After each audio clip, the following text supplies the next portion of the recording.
My name is Olivia Bennett.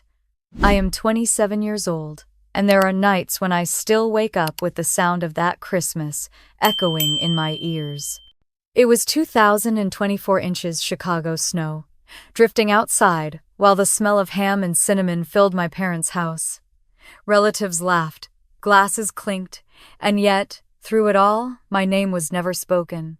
I sat quietly invisible as my sister Sophia swept in wearing red silk, my mother glowing with pride, my father announcing a gift so outrageous it stole the air from the room. An $8 billion skyscraper handed to her as if it had always belonged in her hands.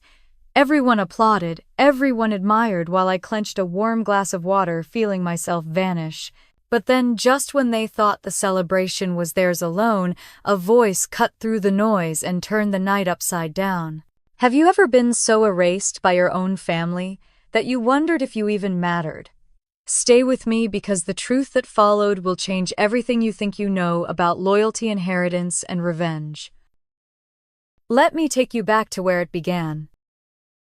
I still remember the Christmas of 2024 as if the air in that room is trapped inside my chest even now. Snow had started to fall in Chicago that afternoon, light flurries that clung to the edges of the windows of my parents' house. The tree in the corner glittered with gold ornaments, the smell of roasted ham and cinnamon drifted through the air, and the chatter of relatives filled the living room. I sat quietly near the fireplace, my hands wrapped around a glass of water that had already gone warm. My name had not been spoken once since I walked through the front door. Sophia arrived late, as always, her heels clicking against the hardwood, her crimson dress shimmering as if she had planned to be the center of every photograph. My mother, Margaret, practically floated over to her, adjusting her necklace, kissing her cheek, telling everyone how stunning she looked. My father, Charles, stood tall, his hand pressed against Sophia's back as though guiding her to a stage. I watched from my chair the way everyone leaned toward her, the way she commanded the room without even trying. I had long since grown used to being the invisible daughter. When dinner plates were cleared, my father raised his voice just enough to hush the room. He stood beside my mother, Sophia, at his side and held up a leather folder. My chest tightened because I knew that folder had nothing to do with me. Charles smiled, the kind of smile that stretched with pride and certainty, and said it was time to share something extraordinary, a gift for the future, a mark of legacy. He looked at Sophia, his golden child, and announced that the Bennett family was bestowing upon her the management and ownership of the Bennett Tower, an office building downtown, valued at $8 billion. Applause broke out across the table. Forks clinked, voices rose in admiration. My mother dabbed her eyes as if overcome with joy, whispering to Sophia that she had always been destined for greatness. Sophia's lips curved into that smirk I knew too well, the one she wore in high school when she got the lead role in the play, while I painted scenery in the background. She turned to the crowd with a graceful nod as if she had just been crowned. My name never crossed their lips. I sat frozen. My heart thudded against my ribs, my palms damp, and yet no one looked at me. Not even a glance. I could have been a stranger off the street. I sipped from my glass just to keep my hands busy, staring at the reflection of the chandelier trembling in the water. Margaret leaned in close to Sophia, her voice soft but carrying across the table. "Don't worry, sweetheart, we will handle everything for you." Charles nodded, with the confidence of a man who believed his will was law. Around them, relatives murmured about the brilliance of the decision, how wise it was to put such a monumental building into Sophia's hands. I wanted to stand to shout that I was right there, that Edward Bennett had been my grandfather too, but the words caught in my throat. Then the rustle of papers broke through the noise. Daniel Carter, a gray-haired attorney who had been seated quietly near the end of the table, adjusted his glasses and cleared his throat.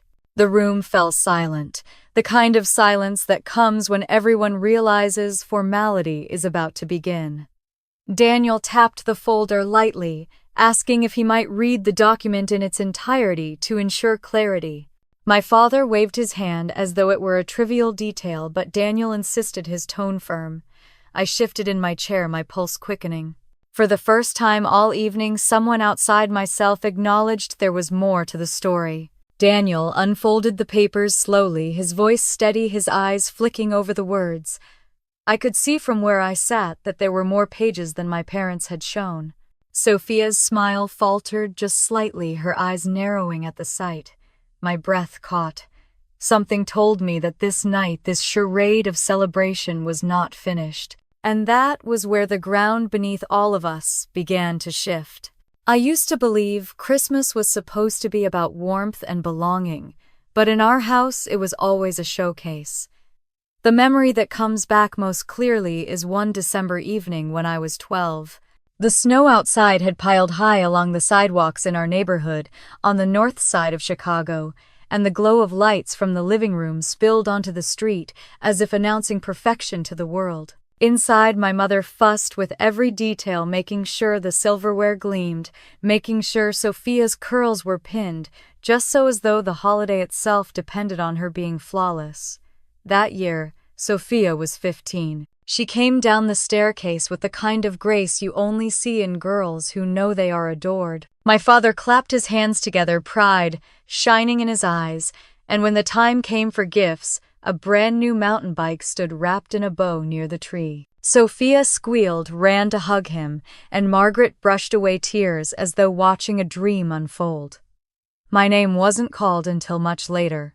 A small box was placed in my hands, a pair of gloves that were clearly on sale, the price tag still faintly visible where it had been torn away. I thanked them anyway. I always thanked them. That was the rule. But I remember staring at the bike, its paint glinting under the lights, and feeling something heavy press into my chest. I wanted to ride it, to feel the cold air on my face, but I knew it was not for me. My father was already talking about how Sophia could use it to get to her rehearsals, how it was important for her to be seen around town, how she represented the Bennett name.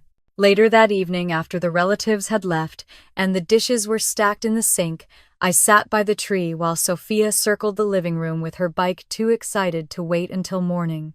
She passed me again and again, her laughter ringing, while my mother scolded me for sitting too close to the needles that might fall. I pressed the gloves against my lap, forcing myself to smile. I told myself it was fine, that maybe next year would be different. It never was. Each holiday turned into a stage for Sophia. One year it was a gold bracelet, another year a trip abroad, then later a car at 16. Every time she unwrapped something extraordinary, the room erupted with claps and cheers. Every time I peeled back the paper from something small, the air seemed to grow heavier, as if my disappointment was expected, as if I had been cast in a role where I was meant to fade into the background. There was one Christmas Eve when I overheard my parents in the kitchen. I had gone to fetch water, but I stopped when I heard my name. Charles's voice was low, tired, but certain. Olivia is too quiet, too strange. She will never carry this family's name the way Sophia will. And Margaret replied, "Let her read her books, it keeps her out of trouble." I pressed my hand to the wall and stood there, my throat burning, listening to them dismiss me as if I were nothing more than a shadow.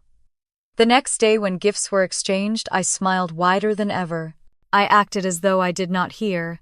That was how I survived, by pretending I did not notice the imbalance, by swallowing my hurt whole. But the truth was, it settled deep inside me.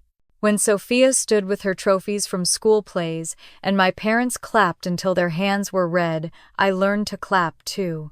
When she sang at recitals and they handed out invitations to neighbors, I sat quietly at the edge of the room. And when I won a writing contest at the local library, they barely looked up from their coffee. That was when I realized I could do everything right. I could achieve something that mattered to me, and it would never be enough. Years later, on my 18th birthday, the pattern reached its breaking point. The living room was full of balloons, not for me, but for Sophia, who had just been accepted into Northwestern. Friends and relatives toasted her glasses raised high. When the noise died down, my father turned to me.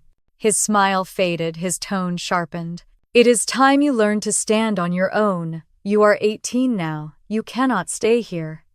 My mother nodded, as if this had been decided long before. Sophia watched from the couch, spinning her new set of car keys around her finger, smirking in quiet triumph. I packed that night with hands that shook, stuffing clothes into a backpack, slipping my sketchbook between layers of fabric.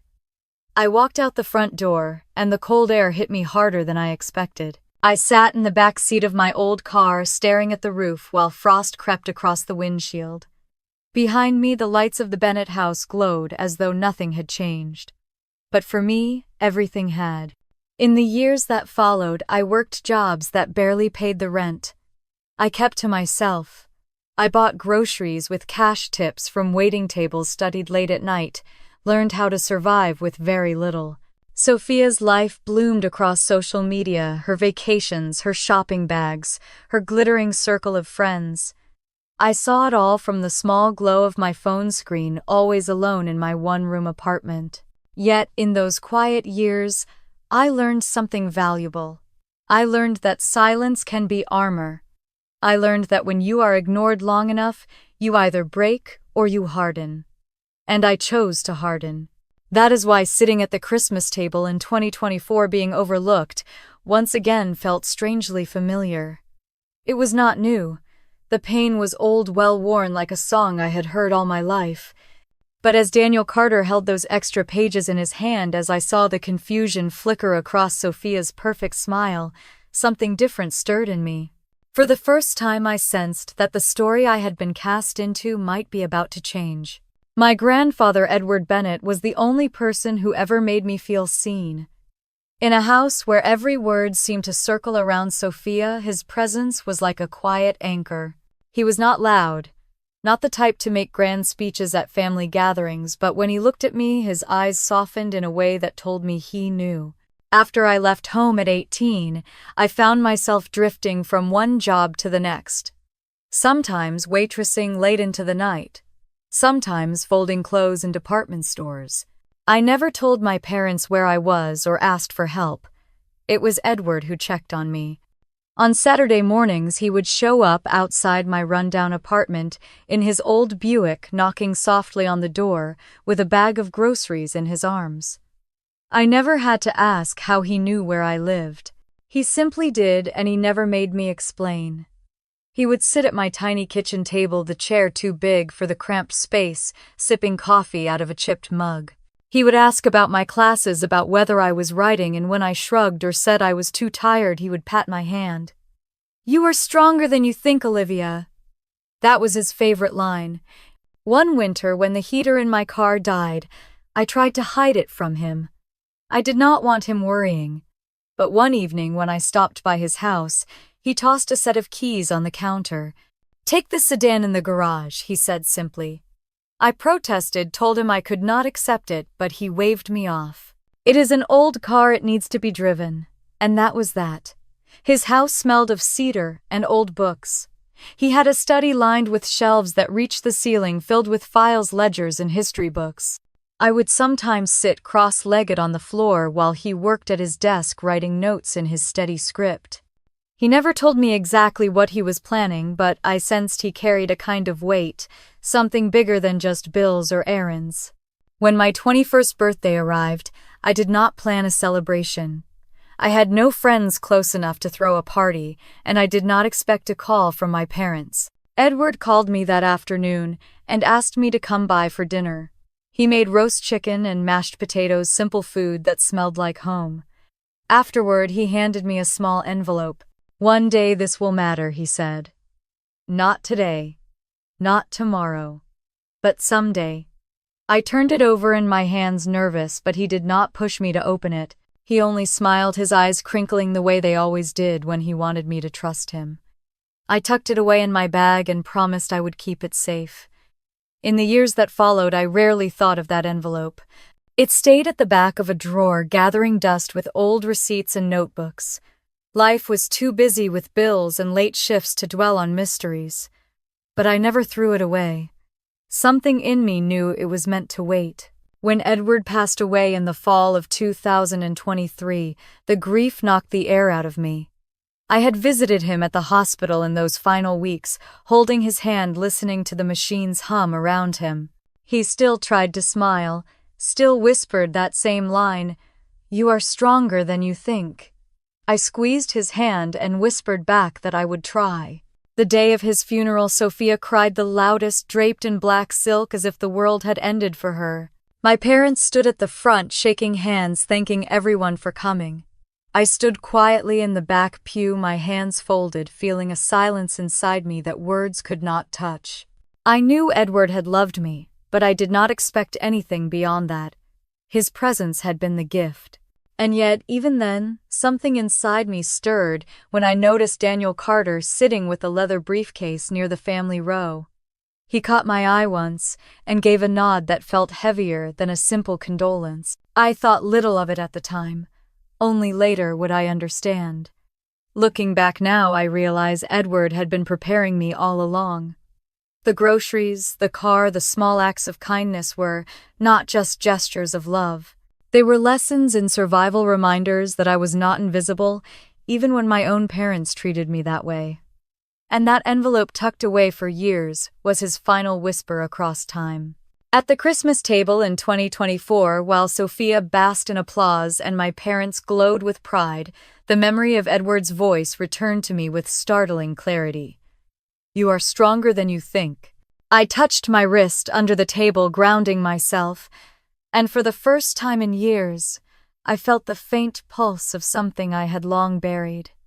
A belief that maybe he had been right. That night, I went home and pulled open the drawer where the envelope had rested untouched. My fingers trembled as I lifted it out. The paper yellowed slightly at the edges. I held it against my chest, hearing his voice echo in my mind. I was not ready to open it yet, but I knew the time was coming.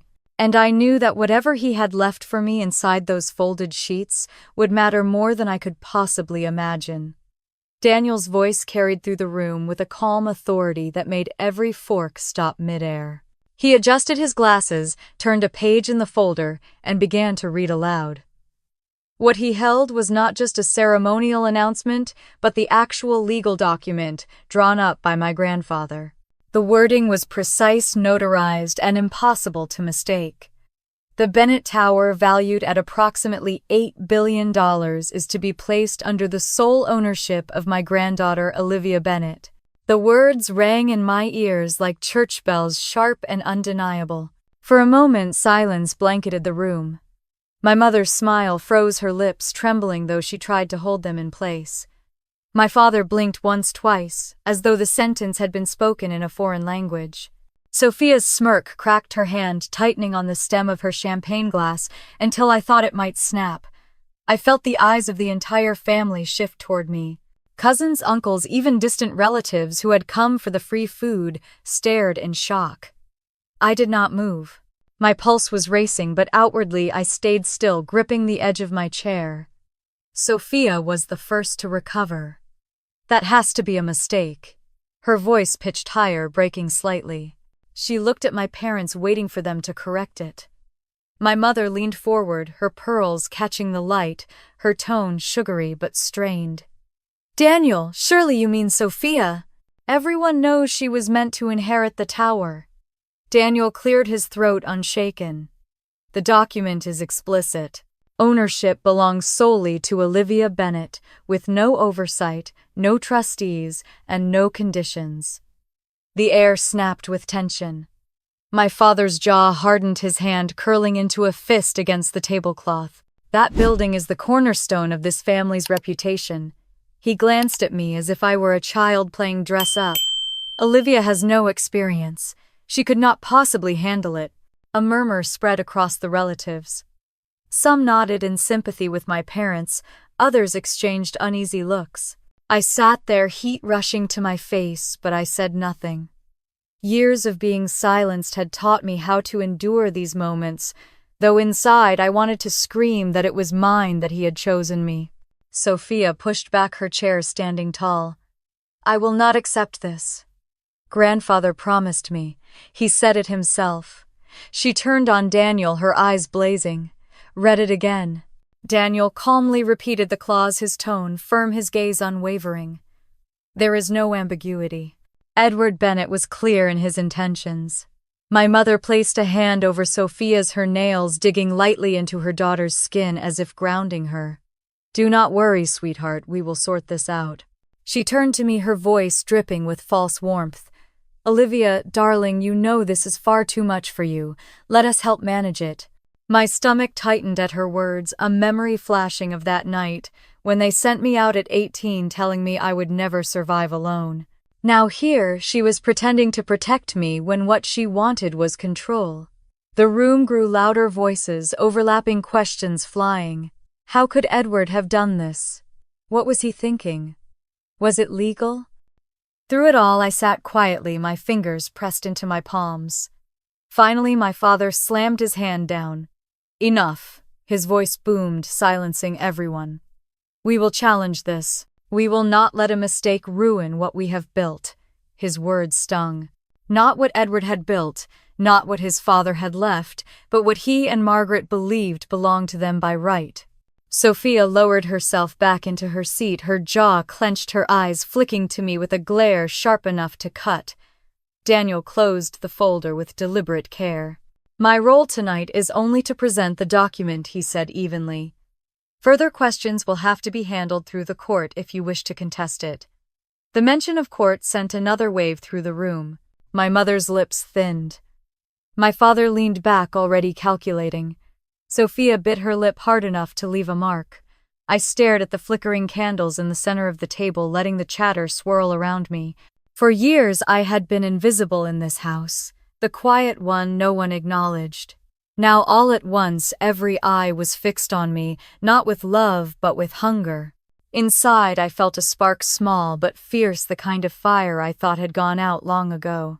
The evening stumbled on conversation, broken and brittle relatives, excusing themselves, early tension so thick it clung to the walls. I stayed silent, watching my parents whisper in the corner, Sophia pacing like a caged animal.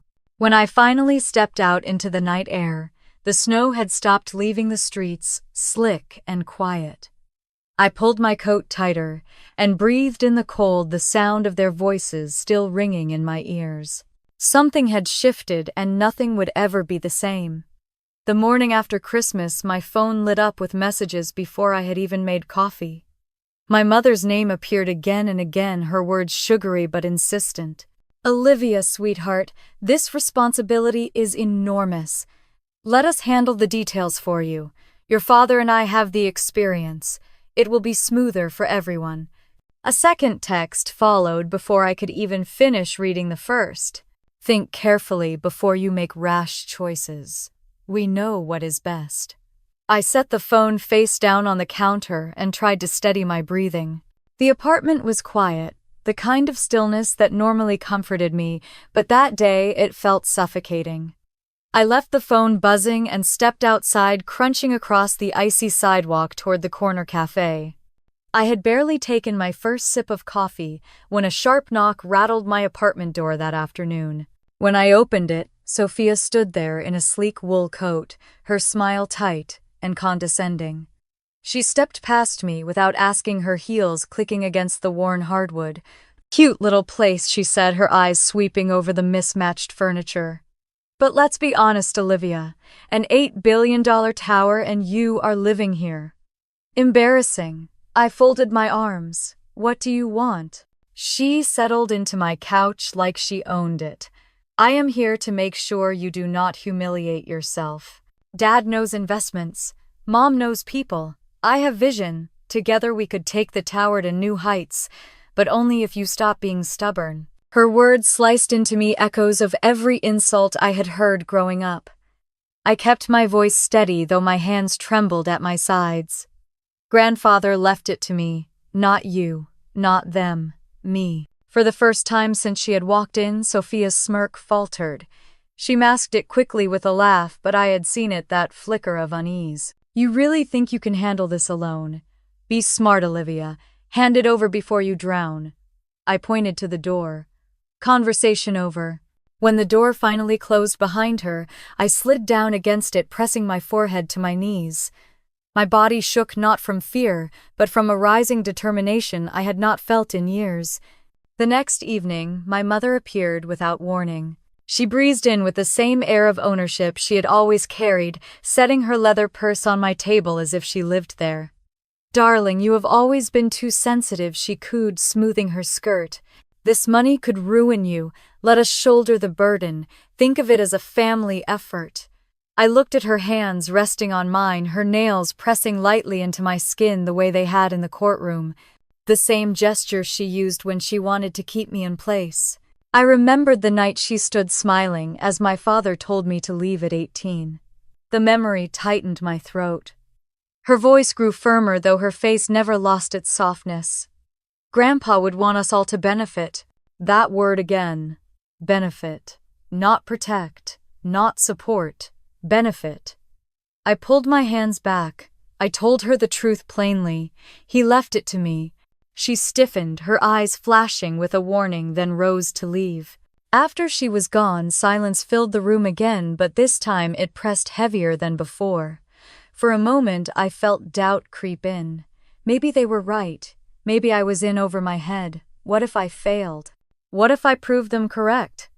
I opened the drawer of my desk, my fingers brushing against an old envelope tucked beneath receipts and broken pens. It had sat there for years, given to me on my 21st birthday. My grandfather's handwriting was still clear across the front.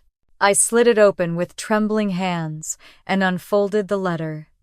"Madison, if you are reading this, the world has already tried to take something from you.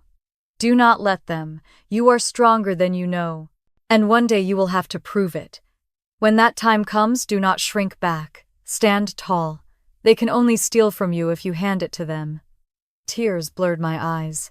I read the words again and again until they sank into my bones. He had known.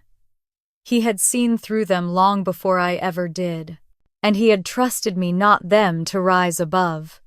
I pressed the letter flat against the table and sat back, the air in the room suddenly lighter. The fear did not vanish, but it hardened into resolve. If they wanted a war, then so be it. That night, I took out a notebook and began to write down every word my family had said, every threat, every attempt to manipulate me. I saved the texts, printed the emails, noted the times they appeared at my door. I did not know yet how I would use it, but I knew this much. I was finished being silent. As I turned off the light, the letter still open on my desk, a strange calm settled over me. For the first time in years, I felt ready for what was coming. I woke the next morning with the letter still on my desk, the ink from my grandfather's handwriting etched into my mind like a compass. I knew I could not stumble forward blindly. If I wanted to survive this, I needed help, but not the kind my parents offered with their claws disguised as hands. I needed someone steady, someone outside their world entirely. Through a coworker from my old job, I was given the number of Robert Hale, a financial advisor in the city, known for his caution more than his charm. When I walked into his office on LaSalle Street, there was nothing flashy about it. No marble floors, no gold-trimmed pens, just shelves of binders and a big wooden desk covered in neatly stacked papers. Robert himself was a graying man in his 60s, with calm eyes and a yellow legal pad tucked under his arm. He shook my hand firmly and listened as I explained. I told him about the building, about the will, about my family circling like vultures. My voice trembled in places, but he never interrupted, only nodded slowly and took notes.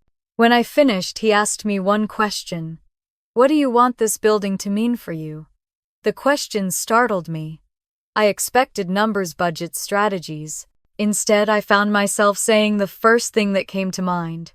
"I want it to stand as proof that I am not who they said I was." Robert's mouth curved into the faintest smile. "Then we begin small." He slid a simple plan across the table, outlining steps I could take without drowning in complexity. Review the current tenants. Meet with the property manager. Learn the basics of cash flow, one piece at a time. He tapped the page with his pen. "You are more capable than you think, Olivia. You just need someone to confirm it." For the first time since the will reading, I felt a measure of calm. The following week, I walked into the lobby of the Bennett Tower with Robert by my side. The marble floors echoed under our footsteps, the high ceilings stretching like a cathedral. I had passed this building countless times as a child, always craning my neck to see the top, never imagining it might belong to me. Now the receptionist straightened at the sight of me, her eyes flicking nervously as she recognized my name. The property manager, a lean man named Victor, met us with a firm handshake. He had run the building for years and clearly expected to continue under Sophia's direction. When I introduced myself as the new owner, his brow furrowed, but he nodded respectfully and led us to his office. We reviewed contracts, tenant lists, upcoming repairs. My head spun with information, but Robert kept the conversation steady, explaining terms in simple language when I looked confused. By the end of the meeting, I was exhausted, but also strangely exhilarated. I was not just reacting anymore. I was beginning to act. That afternoon, as Robert and I prepared to leave, the click of heels echoed across the marble lobby. Sophia and Margaret swept in their presence, filling the space like perfume too strong to breathe. Sophia strode directly to the front desk, her tone imperious. "We will need access to the management office immediately." The receptionist stammered, glancing at me. Victor stepped forward, his voice cautious. "Mrs. Bennett, Miss Bennett, the ownership records have been updated. Access can only be granted with Olivia's approval." Sophia's head snapped toward me, her eyes blazing. "This is ridiculous," she turned on Victor. "Do you know who you are talking to?" Margaret placed a hand on her arm, her voice sugary but sharp. "Of course he does. He is simply confused." She looked directly at me. "Olivia, darling, why make this harder than it needs to be?" I kept my shoulders square, my voice calm, though my heart pounded. "The building is mine. If you want access, you go through me." For a moment, the entire lobby froze.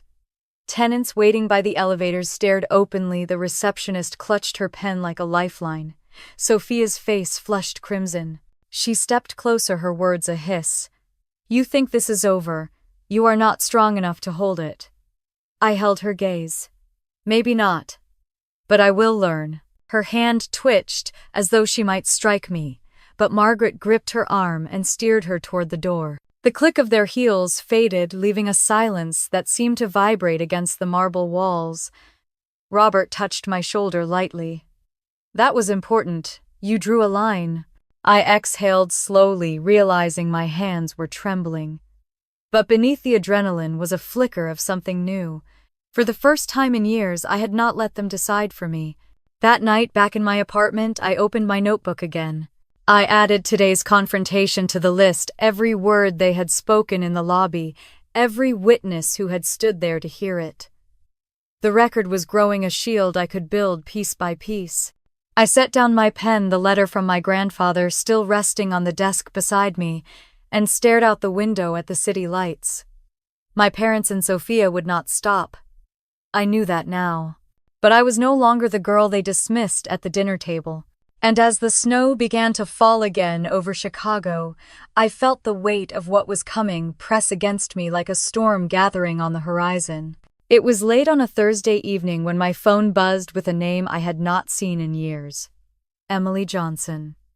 We had been close in college before life pulled us in different directions. I stared at the screen for a moment before answering, unsure of why she was reaching out now. Her voice spilled through the line, warm and familiar, filled with the same easy charm that had once made me trust her without question. "Olivia, I heard about everything. I just wanted to see how you are holding up." A part of me softened. I had been carrying so much weight alone, and hearing an old friend's concern felt like a relief.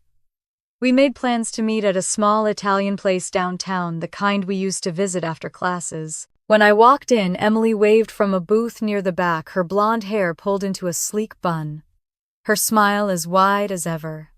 She hugged me tightly, almost too tightly, and ordered wine before I could protest. The conversation flowed easily at first. She asked about the building, about how overwhelming it must be, about how proud my grandfather would be. For a moment, I let myself believe she truly cared. But then her tone shifted, subtle but sharp. "You must feel so isolated," she said, swirling her glass. "Have you thought about sharing some of the responsibility with your family? It could smooth things over. People would stop whispering." She leaned closer. "You know how appearances matter in this city." Her words cut into me, though she delivered them gently. I forced a smile and told her I would think about it. The rest of the dinner passed in a haze. When I walked home through the cold night air, unease coiled in my stomach. A few days later, I got my answer. I stopped by a cafe near my building to grab coffee before a meeting with Robert. As I stepped outside with my cup, I caught sight of Emily across the street, phone pressed to her ear. Her voice carried in the winter air, sharp and businesslike. I moved closer, hidden by the crowd. "Do not worry," she was saying. "I think she is close to cracking. If I can convince her to let you handle things, it will all be fine." She paused, listening, then laughed. "Margaret, trust me. I know how to push her buttons." The coffee nearly slipped from my hands. I stood frozen on the sidewalk, the noise of traffic blurring around me. My chest tightened with betrayal so sharp, it felt like a knife. Emily, the girl who once stayed up with me through finals, who cried with me when her boyfriend cheated, was now conspiring with my mother. I turned and walked quickly back toward the tower, my pulse pounding in my ears. That evening, when Emily texted asking if I wanted to grab lunch the next day, I stared at the screen and deleted the message. My hands shook, not from sadness but from fury. At home, I opened my notebook and wrote it down. Emily Johnson, contact with Margaret. Attempted persuasion. Words overheard. Every letter pressed hard into the page, the pen nearly tearing the paper. I sat back, staring at the growing list of betrayals. The apartment was quiet, except for the hum of the heater, but inside my head voices clashed. One told me I should have expected this.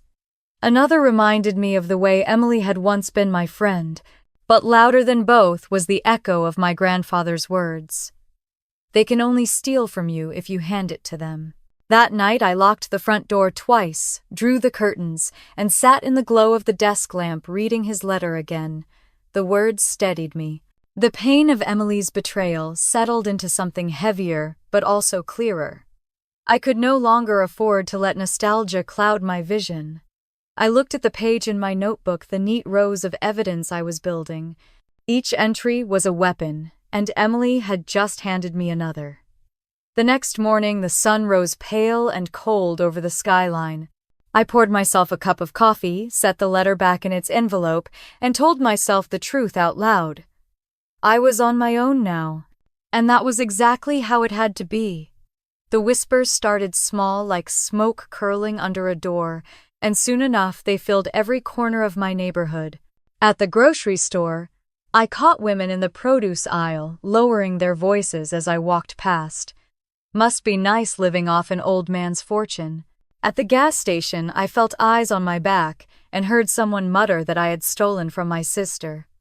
It was the kind of gossip that clung no matter how fast you walked away. I tried to ignore it at first.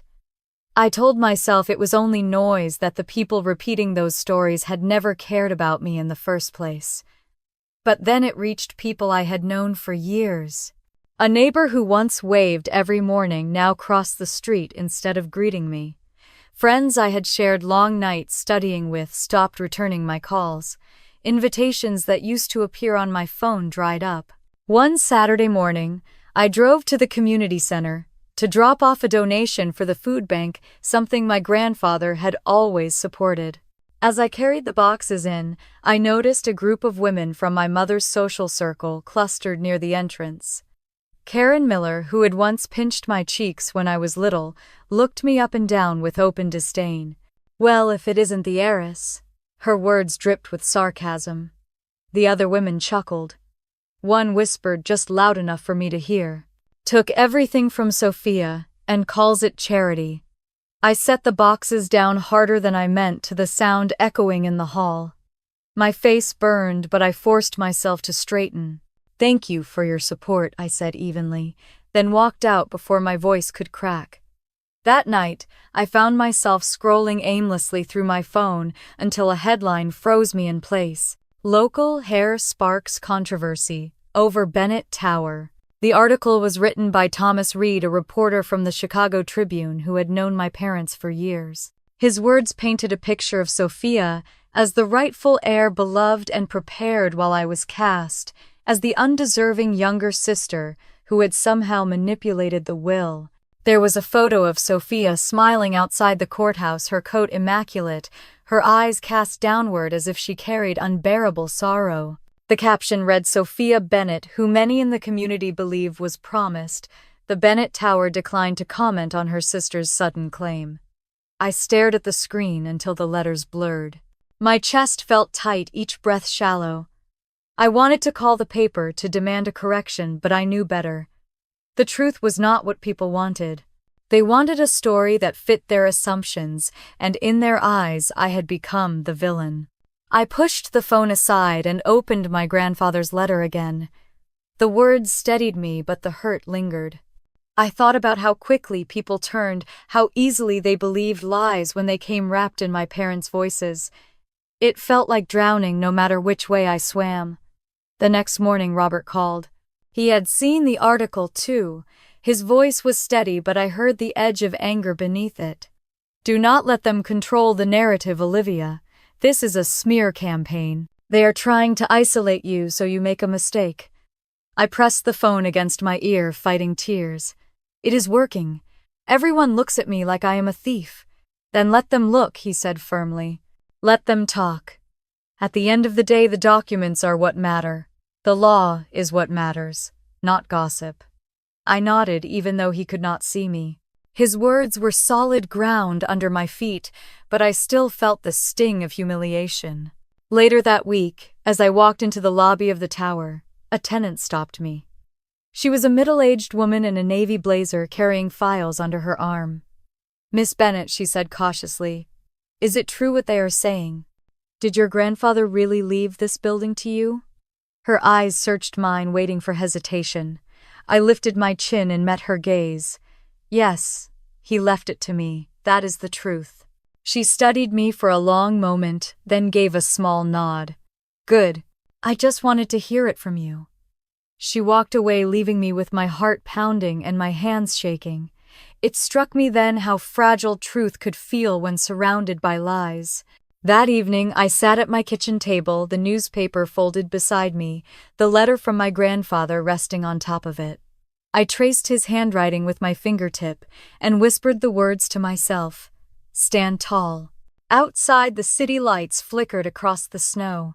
Inside, I promised myself that no matter how loud the gossip grew, I would not bend. But deep down, I knew my family was only getting started. I was sitting at my desk late one night, papers spread around me, when my phone rang with Daniel Carter's name on the screen. His tone was sharper than usual, stripped of its calm reassurance. "Olivia, your parents have filed a petition with the Cook County Court. They are challenging the will and claiming you are unfit to manage the estate." The words sank slowly like stones dropped into deep water. I pressed my palm against the desk to steady myself. Unfit. That was the word they had chosen. He explained that they were seeking guardianship over the Bennett Tower, that their attorney argued I lacked the stability and experience to control something so valuable. My chest tightened, anger rising to meet the fear. They had not just attacked me in whispers and gossip. Now they were taking it to court. For days afterward, I moved through the city with a knot in my stomach. Everywhere I turned, I felt the weight of eyes on me, neighbors already rehearsing their opinions. My parents had poisoned the well before I even had the chance to speak. By the time the court date arrived, the tension was coiled so tight inside me that even breathing felt like effort. On the morning of the hearing, I dressed carefully in a navy suit that had belonged to my grandfather. It was simple but solid, and when I slipped the jacket on, I imagined his steady hand on my shoulder. Robert met me outside the courthouse, his calm presence grounding me. Daniel arrived soon after, his briefcase clasped firmly in his hand, his expression unreadable. Inside the courtroom, my parents and Sophia sat together like a united front. Margaret's hair was styled to perfection, her pearls gleaming under the fluorescent lights. Charles sat with his chin lifted, his cufflinks flashing, as if he were still at some corporate boardroom. Sophia's lips curved in a faint smile, her posture radiating arrogance. They looked like a picture cut from a magazine, every detail rehearsed. When the judge entered, their attorney launched immediately into a performance. He spoke of my supposed instability, of my lack of financial history, of one late credit card payment I had made in college that he presented as proof of irresponsibility. He painted a picture of a fragile young woman, overwhelmed by a responsibility too great for her, and my parents nodded solemnly at every line. Margaret even dabbed her eyes with a handkerchief, a gesture so practiced it almost looked graceful. I sat quietly, my fists pressed against my knees, my nails biting into my skin. Every word was a lash, an echo of the voices I had heard all my life. You are not enough. You cannot handle it. When their attorney finished, the judge turned to Daniel. He rose slowly, unhurried, and began to lay out the truth with a calm precision that cut deeper than any performance. He presented the original will ironclad and notarized Edward Bennett's signature clear on every page. He introduced the clause that explicitly named me as the sole owner, with no conditions, no trustees, no oversight. He did not embellish. He simply read what was written. Then he shifted. He produced documents showing my parents' attempt to access the estate bank accounts, the forged signatures flagged and denied by the bank. He read aloud text messages Sophia had sent me, dripping with mockery, telling me I would drown in billions and better hand it over to Dad. He held up letters where Margaret and Charles had written proposals for me to funnel assets into their accounts, each word recorded in their own handwriting. The courtroom grew quieter with each piece of evidence. I watched as my father's jaw tightened, as my mother's hand froze mid-pat of her pearls.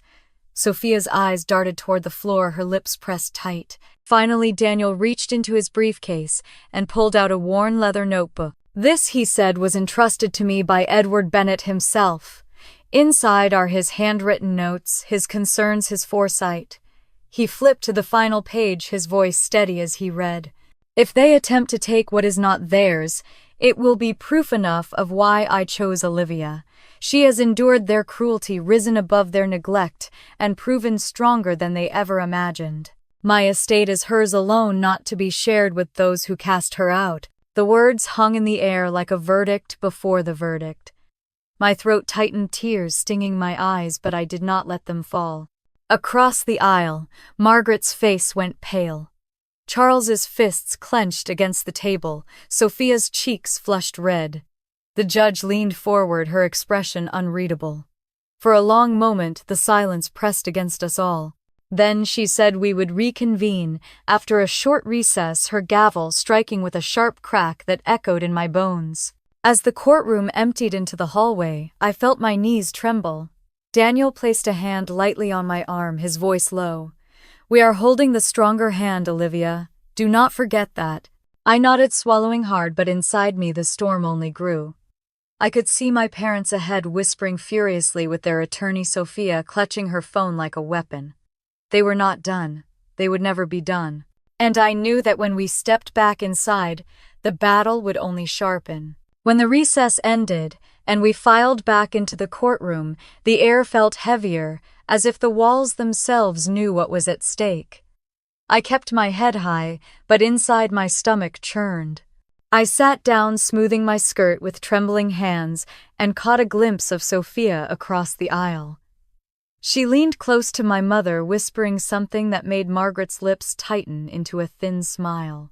My father sat, stiff eyes locked on the judge's bench, like he was certain he could will the outcome with sheer force.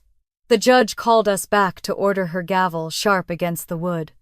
My parents' attorney wasted no time.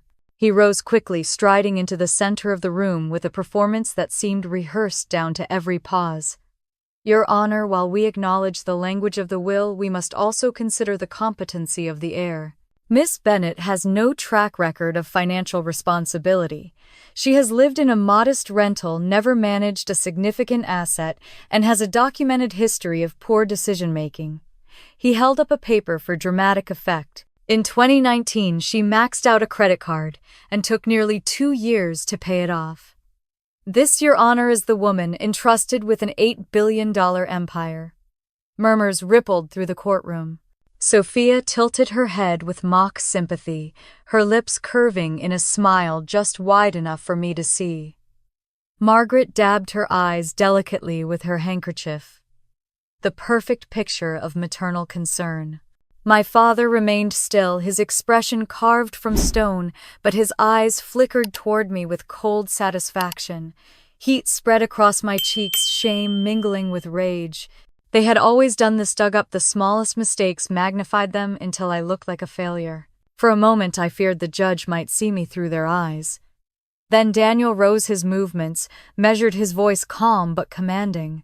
Your Honor, what my learned colleague calls irresponsibility is nothing more than the kind of youthful misstep nearly every college student faces. He glanced toward the judge, then at me, as if grounding me in his steadiness. What matters is not a credit card payment from years ago, but the clear legal intent of Edward Bennett. He began presenting evidence one by one. He projected text messages onto a screen for the courtroom to see Sophia's words bright against the wall.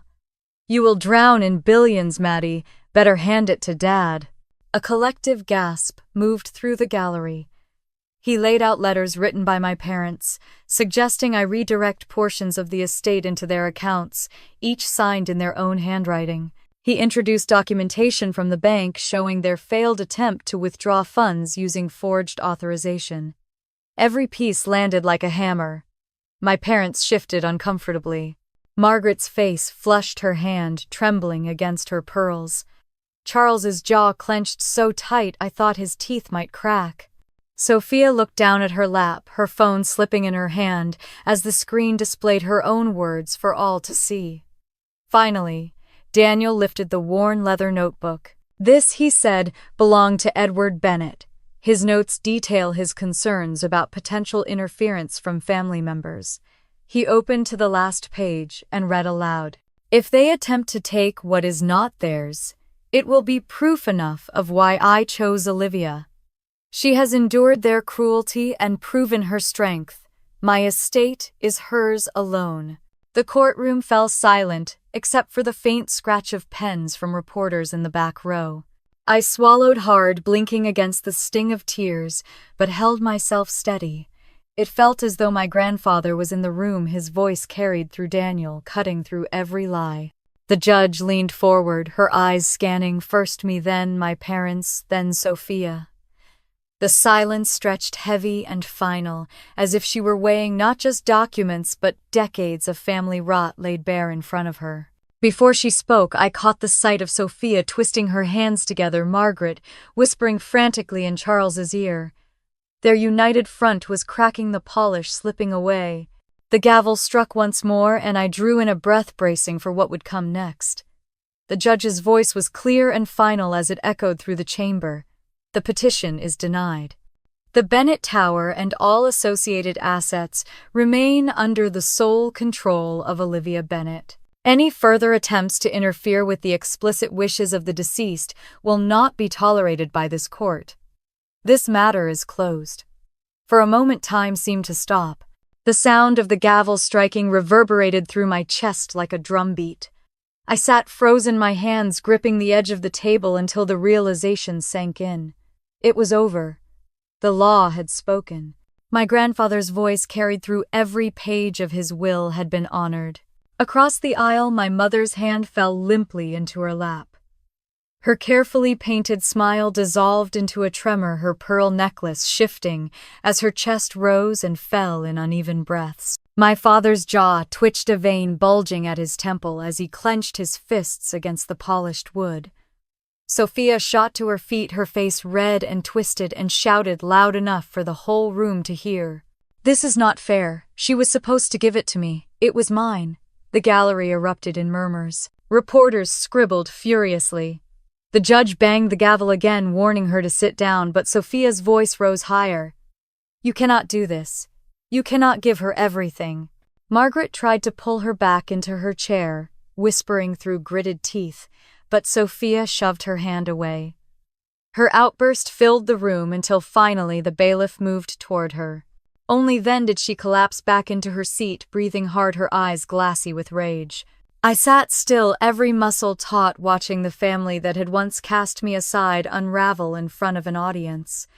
For years they had been polished, untouchable, their reputations gleaming like glass. Now cracks spread across their surface and everyone could see inside. When the hearing adjourned, people filed out quickly, buzzing with whispers. I gathered my papers slowly, forcing my hands not to shake. Daniel leaned in close, his voice low. "You did well. Hold your head high." Robert gave me a small nod from the back of the room, the kind of gesture that steadied me without words. As I walked toward the exit, I felt their eyes on me. My mother reached out, her voice trembling. "Olivia, please, you do not understand the kind of pressure this is. We only wanted to protect you." Her hand hovered in the air, desperate, but I did not take it. My father muttered under his breath, words too low for the judge to hear, but sharp enough to sting. "You will regret this." Sophia brushed past me, her heels striking the marble floor like gunfire. She did not look at me, only pushed through the doors into the hallway, her fury radiating like heat. Outside, the courtroom reporters pressed forward with cameras flashing, microphones angled toward my face. I blinked against the bursts of light, my heart pounding. For years I had been invisible, overlooked in every room. Now I was the center of attention, every step watched, every word weighted. I did not give them a speech. I only said the court has made its decision and walked past them into the cold winter air. Snow flurries drifted down, catching in my hair as I stood on the courthouse steps. The city stretched before me, its towers rising into the gray sky. My breath clouded in front of me, slow and steady. For the first time in years, I felt taller, as if the weight pressing me down had finally cracked and fallen away. Behind me, I could still hear the muffled commotion of my family, their voices sharp and frantic. I knew they would not stop overnight. Their pride would not allow it. But the law was on my side now, and the facade they had worn for so long was shattered. I stepped down onto the sidewalk, the crunch of snow under my boots grounding me. The wind stung my cheeks, but it felt bracing instead of cruel. My grandfather's words echoed in my mind. "You are stronger than you think." And for the first time, I believed him. The weeks after the court ruling unfolded like dominoes, tipping one by one. My parents had walked into that courtroom believing they could bend the truth until it snapped in their favor. But when the judgment came down, their lives began to unravel faster than I expected. Word spread quickly through my father's company. Clients who once trusted his authority began to distance themselves, meetings canceled, contracts quietly reassigned. Whispers of his attempt to seize control of my grandfather's estate circulated in boardrooms, and soon he was encouraged to take early retirement. For a man whose identity had always been bound to his title, the forced exit cut deeper than he would ever admit. My mother's fall was more social than professional, but just as brutal. At the women's club, where she once reigned with gossip and charm, conversations stopped when she entered a room. Longtime friends avoided her calls, charity committees quietly replaced her, and the pride she once wore like a crown crumbled in silence. I heard from acquaintances that she tried to defend herself, insisting she had only been protecting me, but the more she spoke, the more pathetic it sounded. Sophia's collapse was the most dramatic of all. The glossy image she had curated for years dissolved almost overnight. Invitations to galas dried up, her so-called friends drifted to shinier circles, and her boyfriend broke things off, unwilling to be tied to scandal. The text she had sent me, mocking and arrogant, had been printed in the papers. Strangers no longer saw her as the golden daughter, but as entitled and cruel. Eventually, she moved back into my parents' house, 3 bruised egos under one roof, feeding off each other's bitterness. Meanwhile, my world grew wider. With Robert's guidance, I stabilized the finances of the Bennett Tower, investing in repairs and signing new tenants. I spent long evenings in the office reviewing contracts, learning the language of business I had once been told I would never understand. Every signature, every decision carried weight, but instead of drowning, I found myself standing taller. I joined the board of a local charity my grandfather had supported, one that provided scholarships for underprivileged students. Sitting at that table, I felt his presence again, his hand steady on my shoulder. People began to recognize me not as a scandal or a name in a lawsuit, but as someone who was building something real, honoring the man who had believed in me all along. I bought a small brick house on the north side of the city. It was not grand or flashy, but it was mine. No one could throw me out. The first night I slept there, lying awake in the quiet, I whispered into the dark, "This is mine, Grandpa, truly mine." Still, the past lingered. One evening, I drove past my parents' house, the same one where I had been cast out on my 18th birthday. The lawn was unkempt, the shutters peeling the glow from inside, faint and tired. I sat across the street with the engine running, memories flooding back. I saw the night they staged my exile, the years of mockery, the endless comparisons to Sophia. For so long that house had symbolized my failure. But looking at it now, I felt only clarity. They had not destroyed me. They had forged me. I rolled down the window and let the cold air sting my cheeks. "Grandpa was right," I whispered. "I decide what I am worth." With that, I put the car in gear and drove away, leaving the ghosts behind. The sweetest revenge had not been humiliating them in public or watching their reputations collapse, though both had happened. The sweetest revenge was freedom. Freedom to live without their approval, to breathe, without their judgment, to stand tall in the life I built for myself. And as I look back now, I see the lesson shining through all the pain. Strength is not given. It is forged in silence and betrayal, in the nights you think you cannot go on but do anyway. My grandfather had seen it in me before I ever believed it myself. So I will ask you, what would you have done in my place? Would you have fought? Would you have walked away? Would you have let them win? Share your thoughts with me. If this story touched you, stay with me here. There are more stories, more voices, more battles like this one that deserve to be heard. Because sometimes the only way to reclaim your life is to take back the ending. And that ending is yours to write.